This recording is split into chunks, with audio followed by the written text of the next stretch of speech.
Eu digo sempre para as pessoas, vai a um consultório, leva um checklist. Uhum. Mas de tudo que te incomoda, de tudo que os melhores amigos falam de você, pessoas confiáveis, né? Uhum. Você não vai chegar qualquer um na rua, né? Sua mãe, seu pai, se são pessoas bacanas com quem você tem uma relação, lista.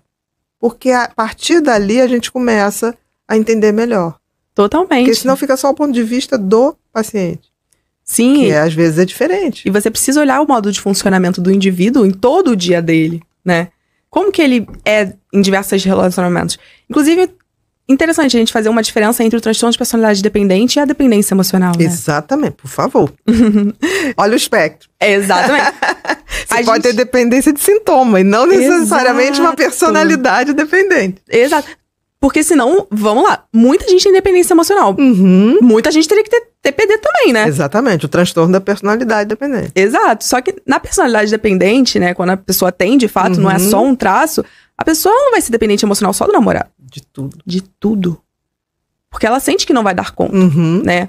Então, muitas crianças aí de desamparo, por exemplo, incapacidade. Uhum. Então, assim, ela vai pedir reasseguramento não é só pro namorado, é pra mãe.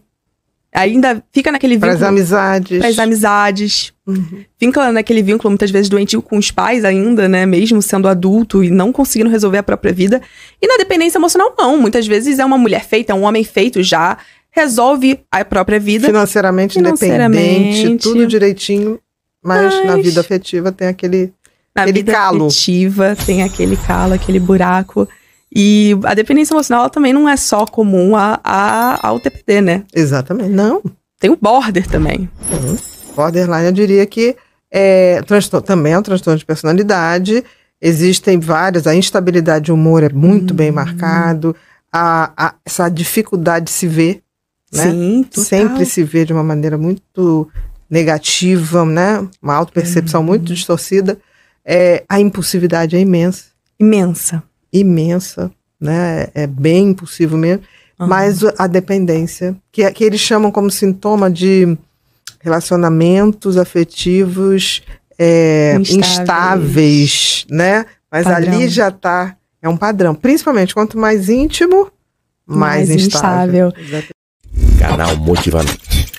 Inscreva-se, curta e compartilhe.